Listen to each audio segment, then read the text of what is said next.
YouTube. Faithful subscribers, whether you're boosting my ego with positive comments or you're keeping me on my toes with some intelligent trolling, you're all appreciated. Despite the fact that I've already proved flat out that curvature of the Earth can't be measured,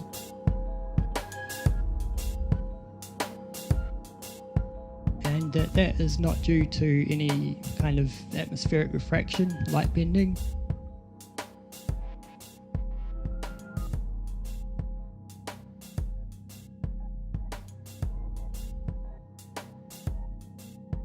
And despite the fact that I've devised a definitive curvature test using multiple reference points to prove that the Earth is flat, I often hear that it can't be proven either way, whether the Earth is round or flat.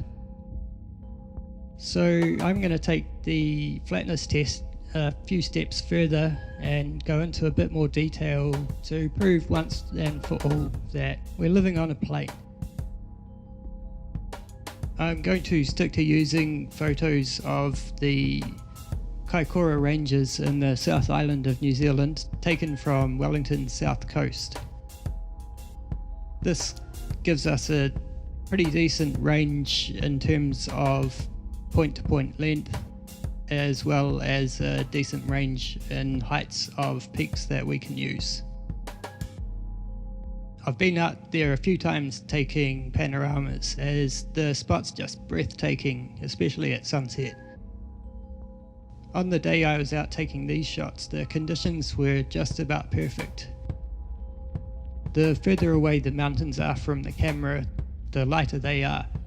That's because there's more atmosphere between us and the further mountains, so they get kind of washed out. Pretty obvious, but this photo demonstrates it nicely. I'm going to pick out a few prominent peaks and color code them for convenience.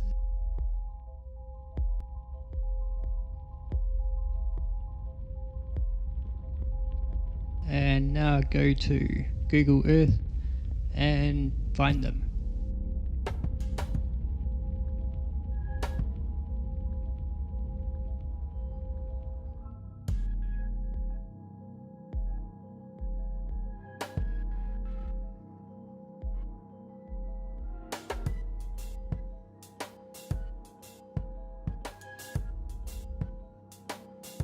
And a few weeks later I've found them. It's pretty hard work, but I'm confident that I have found the right ones. But please don't take my word for it, check for yourself. Everything you need is right here. Once again, I'm going to enter the heights of the peaks and the distance from the camera into a graph. Now I go back to the photo and make a horizontal line at the height of each peak, color coded of course. Since the furthest mountain away is also the tallest, I can just cut it at that point, and where that line meets each other point gives us an extrapolation to a 2D view to count for perspective.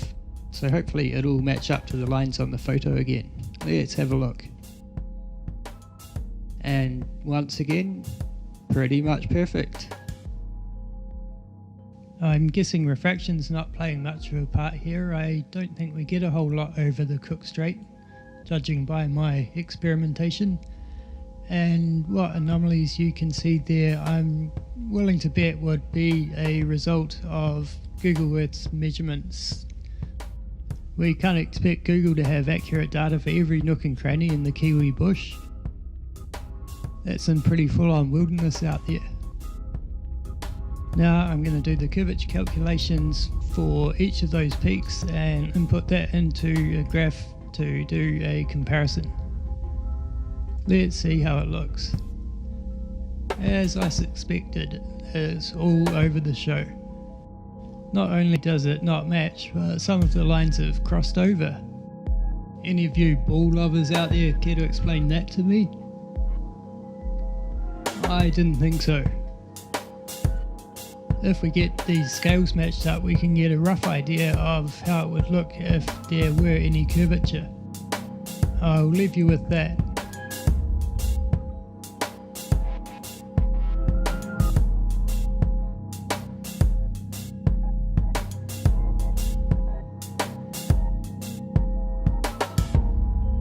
I'd have to say, curvature thoroughly busted. Once again. Thanks for watching.